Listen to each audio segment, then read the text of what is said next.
64e anniversaire de l'indépendance de la Guinée est placé sous le signe du renforcement de la coopération civilo-militaire. Le défilé, vous allez le voir, a été marqué par le passage des véhicules des anciens présidents et une simulation de la traite négrière, comme pour dire que les temps ont changé.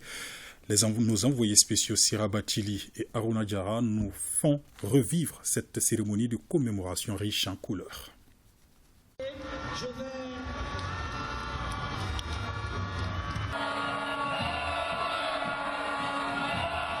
Palais du peuple de Conakry, l'ambiance est à son comble. La République de Guinée se remémore le 2 octobre 1958. Ce jour-là, où feu Ahmed Sékou Touré, alors député, a appelé ses compatriotes à voter non au référendum instituant la communauté française. Il proclame par la suite l'indépendance de la République de Guinée. 64 ans après, le peuple est là, témoin de l'histoire et pour vivre cet instant très significatif. Au premier rang, pour ce rappel historique, le président de la transition guinéenne, le colonel Mamadi Doumbouya, avec le Mali à ses côtés, représenté par le premier ministre par intérim, le colonel Abdoulaye Maïga, le président du CNT, colonel Malik Diaw, 5 membres du gouvernement et les membres du cabinet de la présidence.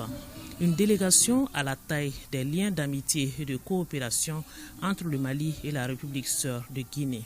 Délégation dépêchée par le président de la transition, le colonel Assimi Goïta, pour notifier à la République sœur de Guinée la solidarité du Mali. Ce 64e anniversaire de l'indépendance de la République de Guinée est placé sous le signe du renforcement de la coopération civilo-militaire.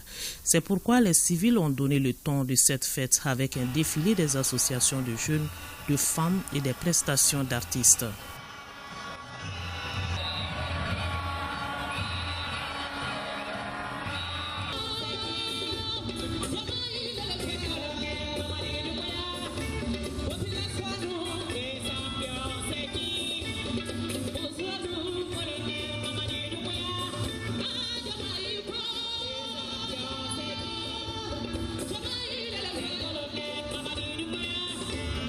La voie ouverte donc au défilé militaire avec en première ligne la rumba de l'armée guinéenne. Entendez là la musique de l'armée.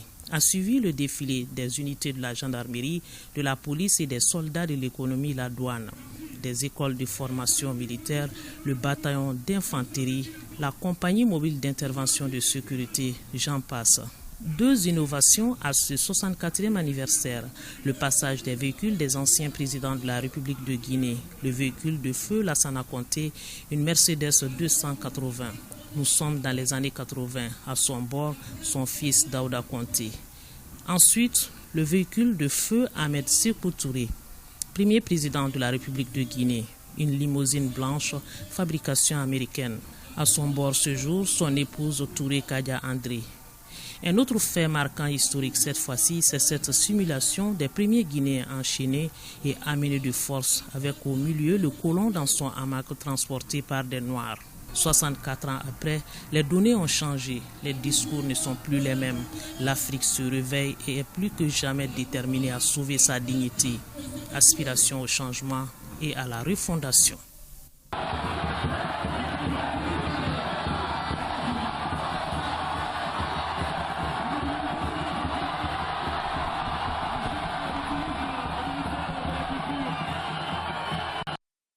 Une belle